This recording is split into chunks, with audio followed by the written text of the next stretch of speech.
Merci, Monsieur le Président. Je suis gêné de cette introduction. Mais aujourd'hui, je ne suis pas là ni en tant qu'ancien enseignant à Harvard ou ancien conseiller principal du Fonds monétaire, mais simplement en tant que citoyen. J'ai créé, juste après la Révolution, une fondation, une association, parce que la loi ne permet pas des fondations en Tunisie, qui s'appelle Al-Madaniya, et dont l'objet, justement, est de soutenir les efforts en matière d'éducation, notamment dans les régions défavorisées. Et en conséquence, bien sûr, je ne travaille que dans ces régions-là et mes équipes ne travaillent que, par définition, dans un mode décentralisé. D'ailleurs, notre siège, lorsqu'on a créé la fondation, était à Nabeul. Alors, évidemment, chaque fois que je donne ma carte ou on entretient des présentations, les gens regardent et disent « Mais pourquoi Nabeul ?» Ma réponse est toujours « Pourquoi pas ?» Alors évidemment, en général, ça atterrit sur le même territoire. Il se tourne entre eux, il dit « Les Mnebli ». Je dois être un natif de Nabeul. Je ne le suis pas. Mais j'ai choisi Nabeul au moment de la création de la fondation parce que c'était une plateforme utile pour nous pour pouvoir atteindre d'autres régions à l'intérieur du pays. Alors en parlant de l'équivalent de commissaire aux comptes des experts comptables, j'ai une petite histoire personnelle comme Madame Akmi a dit, c'est que c'est notre 4e année bien sûr et je suis très fier du travail que nous faisons. Pour ceux qui ne connaissent pas Al-Madaniya, nous transportons tous les matins 6000 enfants, garçons et filles, dont l'école s'éloigne de 4 à 13 km de leur village. Et on les ramène l'après-midi. C'est la 4e année qu'on le fait. Vous ne le savez pas, c'est pas grave, parce que la société civile n'est pas dans un mode de communication, de discussion. On ne le fait pas juste fi Eid al-Fitr. C'est la 4e année, tous les jours que Dieu fait. Bon. L'anecdote, c'est qu'évidemment, on a notre expert comptable et je l'ai appelé la semaine dernière, je ne dirai pas son nom. Je lui ai dit, nous allons changer de siège. Et s'il vous plaît, il faudrait faire toute la procédure de changement de siège avec publication au journal officiel, etc. Et il m'a dit, je vous ai dit ici l'autre fait. C'est pas possible, Nebel. Alors, ok, vous m'envoyez les papiers et vous savez où vous allez être, dans quel quartier à Tunis. Et je lui dis non, on part à Siliana.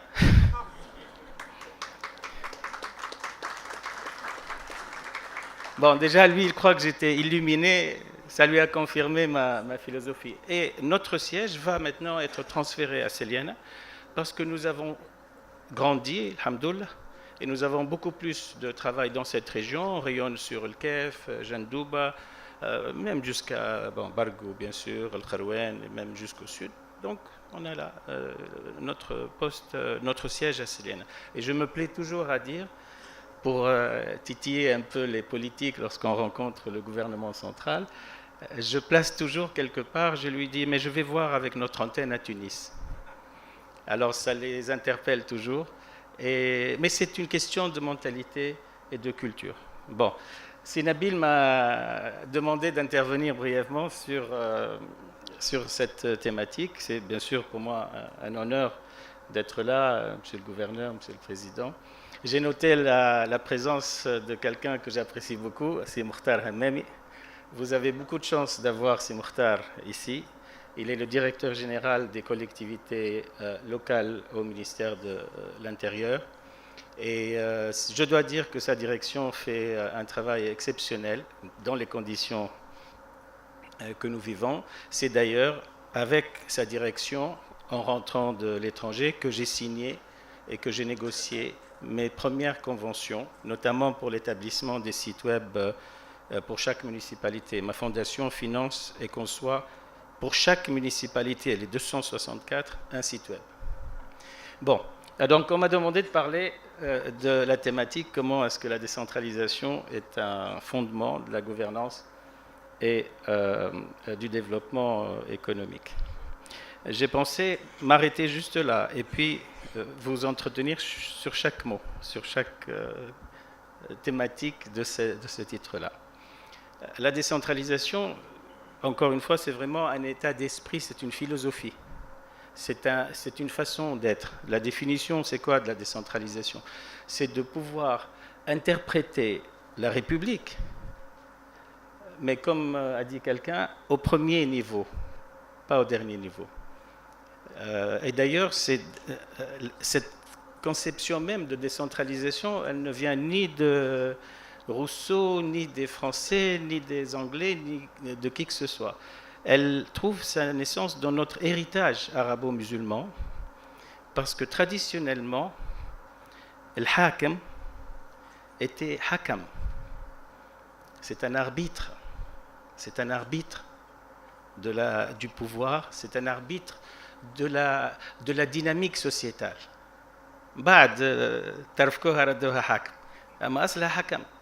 C'est comme dans un match de football. L'arbitre, son salaire n'est pas le même que Ronaldo. Avec le processus de centralisation du pouvoir, l'arbitre est devenu le centre du match, le centre du jeu, et tout se fait par lui. D'ailleurs, un très beau match, c'est un match où il y a eu très peu d'intervention de l'arbitre. Un arbitrage intelligent, c'est un arbitrage qui est imprégné du jeu, et pas le contraire. Et dès que vous voyez un arbitre qui... Alors, n'en parlons pas quand il est corrompu, bien sûr, mais dès qu'un arbitre commence à s'interférer dans le jeu, à pouvoir se montrer, à multiplier les avertissements, à ne pas anticiper, c'est la fin de la beauté du match. Donc c'est un peu ça, la gouvernance. La décentralisation, c'est que l'État soit convaincu, l'État central, parce qu'on a besoin d'État central, parce qu'on ne va pas avoir chacun son armée, etc., soit convaincu qu'il est là dans un rôle d'arbitre, pas plus. Évidemment, il y a deux grandes écoles de décentralisation, de modèles de gouvernance à plusieurs étages. Il y a le modèle classique d'État centralisé, et puis il y a le modèle, ce qu'on appelle de constellation. Constellation, par exemple, le mode fédéral, par exemple l'exemple belge, l'exemple allemand, qui marche admirablement bien parce que la République est interprétée au niveau de la proximité, au niveau du citoyen. Personne, dans n'importe quelle capitale, ne peut connaître, mesurer, apprécier, avec tous mes respects même au gouverneur, la réalité du lieu. Chaque fois qu'il y a une gouvernance centralisée, c'est un parachutage. Donc forcément, déjà un premier conflit.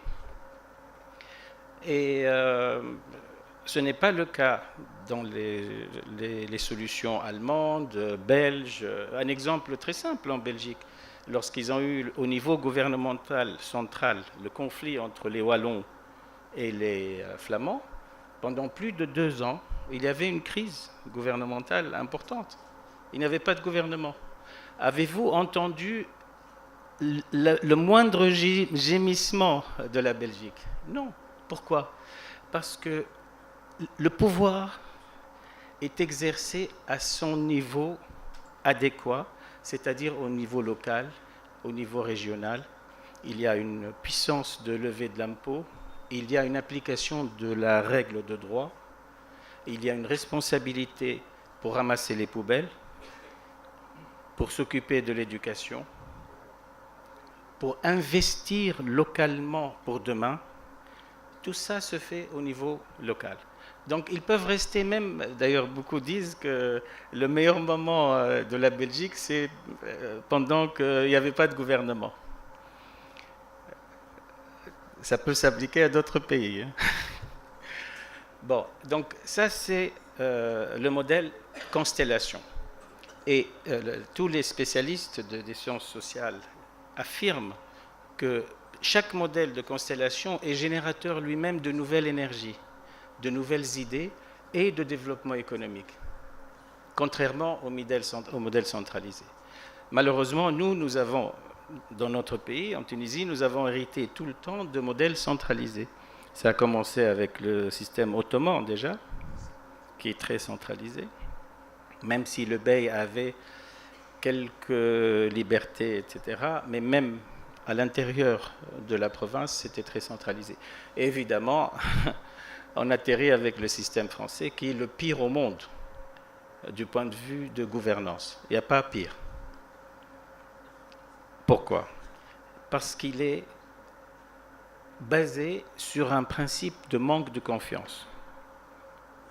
Par définition, le modèle centralisé français que nous avons hérité suppose que le processus local va être faussé, qu'il va désintégrer la République, qu'ils vont tricher et qu'ils sont incapables de lever l'impôt, de le contrôler et de le mettre en application.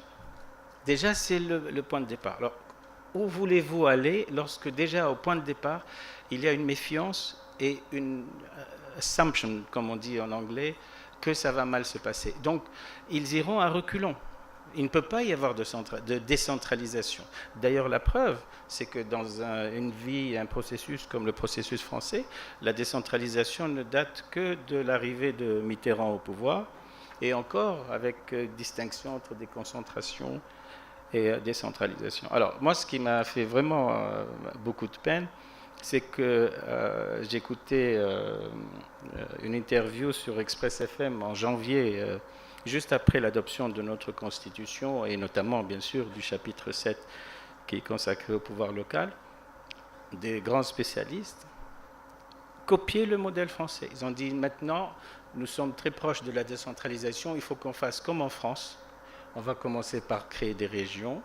Le problème, c'est qu'ils ne savent pas que même les régions sont dépassées et il y a une nouvelle réflexion territoriale en France. Donc, moi, si j'ai quelque chose à dire, que j'espère que nos gouvernants, puisqu'on a des personnes de l'ANC, d'éviter de copier et de partir de la réalité locale, de nos besoins. Et on est capable, on est assez intelligent, assez créatif. Et nous sommes les seuls légitimes pour pouvoir vraiment créer une méthodologie d'abord et puis une approche. Bref, donc ça c'est pour décentralisation. C'est un fondement de la gouvernance. Il n'y a pas de démocratie sans pouvoir local. C'est impossible. C'est structurellement impossible. D'ailleurs, la définition d'une dictature, c'est la centralisation. Staline, il allait 9 réseaux horaires. Mais tout est fait et décidé à Moscou. Pareil pour notre pays avant la Révolution, pareil pour plein d'autres pays. C'est antinomique. Et la décentralisation est vraiment le fondement de la gouvernance. Qui dit gouvernance dit citoyen, dit proximité, dit aussi responsabilité, rendre des comptes, mais surtout réagir très très vite. Il est sur place, la personne qu'il sert et à qui il offre le service public et la République, c'est son cousin, c'est le voisin de son frère, c'est ça la proximité, c'est ça la vraie gouvernance, elle est par définition de proximité. Donc je ne veux pas aller bien sûr dans le détail, vous avez des sessions pour en parler, mais c'est vraiment le lien intime entre les deux est incroyable. Et puis développement économique, vous êtes des experts comptables, vous savez très bien que le problème de la centralisation, c'est que l'entreprise, qui est l'outil, le moteur principal, entreprise même individuelle, bien sûr, hein, l'artisan, c'est aussi une entreprise. Plus vous mettez des échelons entre lui et son lieu de travail, plus vous rendez le processus et la dynamique économique prohibitive. Et plus l'entreprise voit sur le terrain, dans le village, dans la ville, une façon de régler tous ces problèmes, plus vous favorisez et vous créez une ambiance d'attractiveness, que ça devient attrayant pour l'entreprise de venir. Parce qu'il n'a pas besoin à chaque fois d'envoyer son chauffeur à Tunis. Moi, je connais des entreprises qui ont une flotte de chauffeurs et de voitures dont l'objet est de régler le problème des papiers. C'est tout ce qu'ils font. Et il sait qu'il faut qu'il aille 3 fois à Tunis avant de peut-être avoir le papier provisoire qui lui permet d'avancer un tout petit peu en attendant que... Voilà la raison de notre retard économique, entre autres, et il est structurel. Donc,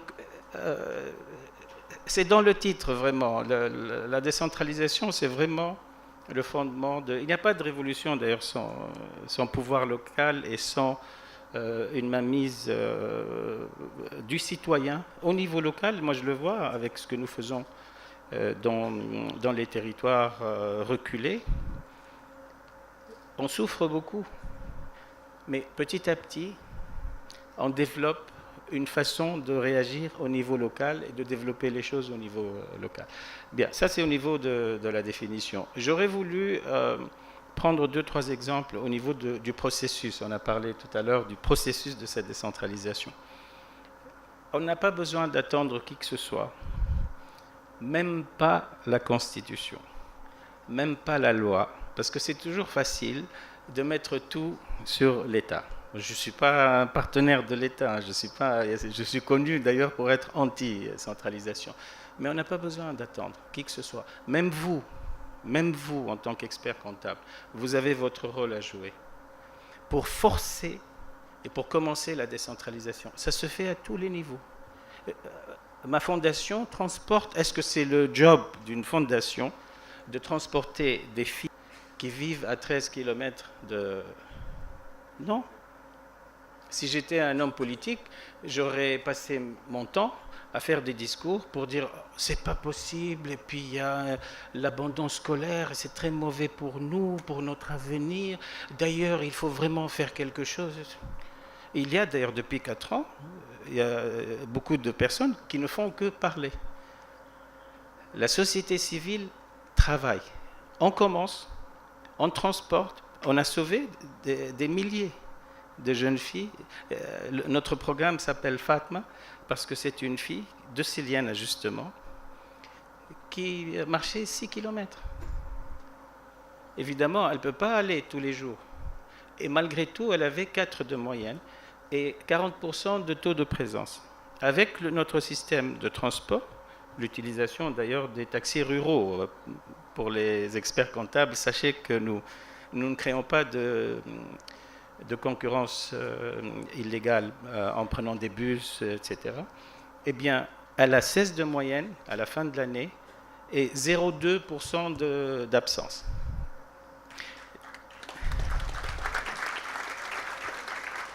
Merci. Donc, c'est pareil pour nous tous. Vous pensez qu'on a résolu le problème de la décentralisation parce qu'il y a un long chapitre 7 à la Constitution? On peut le faire sans chapitre 7. L'Angleterre n'a même pas de constitution écrite. Il n'y a pas. Donc, moi, c'est une invitation en tant que citoyen, qu'à chaque niveau, et notamment l'élite que vous êtes, de faire un pas, de réfléchir. Moi, j'ai mis mon siège à Nebel, je l'ai changé à Célienne. Sensibilisez vos entreprises. Même si c'est difficile, il ne faut pas leur mentir. Même si c'est difficile, il y a des avantages. Et c'est une vague à ce moment-là qui va commencer à se développer. Mais ça ne vous empêche pas de crier, d'embêter ces mourtards. Nous, on les embête parce qu'on demande toujours des choses. C'est même plus légitime.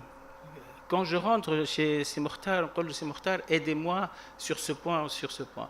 Il sait à qui il a affaire. Il sait qu'il a affaire à quelqu'un, à une équipe qui travaille depuis 4 ans. Donc le premier mot qui vient, c'est quoi? Ce qu'il demande est légitime. Et c'est comme ça qu'on peut évoluer. Alors en parlant de l'interaction et le rôle de l'État, évidemment par rapport à la décentralisation, en préparant d'ailleurs ce petit mot, je suis revenu à 3 exemples où tout n'est pas né le 14 janvier 2011. Moi, ça me fait sourire que comme si la Tunisie est née le 14 janvier 2011. Non. Nous avons un héritage de 3000 ans. Nous avons une machine qui a fonctionné malgré la corruption et malgré l'absence de droits de l'homme. Donc cette machine-là, il faut la respecter. Je vous dis quelque chose qui va vous surprendre. La Banque mondiale a fait une survey, une étude des caisses de financement local, de soutien aux collectivités locales. 2 minutes, excusez-moi. Dans tous les pays émergents, en plus du MENA, partout. En 2010, le meilleur exemple de conception et gestion de caisses de soutien était la Tunisie. Donc il faut savoir bâtir ce qui est sur l'existant, il faut savoir avancer dans ce sens-là. Je finis par un autre exemple. Ce soir, il y a un moment très important en Europe et peut-être même dans le monde. L'Écosse va voter pour rester au sein du Royaume-Uni ou quitter le Royaume-Uni. Et donc, évidemment, de par mon métier de financier, je suis ça, je débat, je discute avec mes collègues. Mais ce que j'ai retenu du débat, je voulais vous le dire en 1 minute, qui peut être très utile pour nous aussi. Il y a eu le camp du oui, c'est-à-dire pour la séparation, et le non, évidemment, pour rester dans le Royaume-Uni. Le camp du oui, c'est-à-dire le désir local, avait présenté des arguments tous positifs. L'Écosse a des ressources naturelles, elle a son héritage, son identité. On en a marre, malgré notre pétrole, de reverser tout à Londres. Il n'y a pas de vraie volonté sincère. Le mot sincère revient. C'est pour ça que je compare avec le modèle français qui est basé sur la méfiance. Et donc, il faut qu'on devienne indépendant et on peut toujours s'en sortir en tant que peuple uni, etc. Les arguments de Londres qui ont failli, et c'est pour ça qu'il y a un risque vraiment, étaient d'ordre punitif. C'est le centralisateur qui parle. Si vous quittez, vous allez perdre ça, vous allez perdre ça. On va transférer les grandes banques à Londres.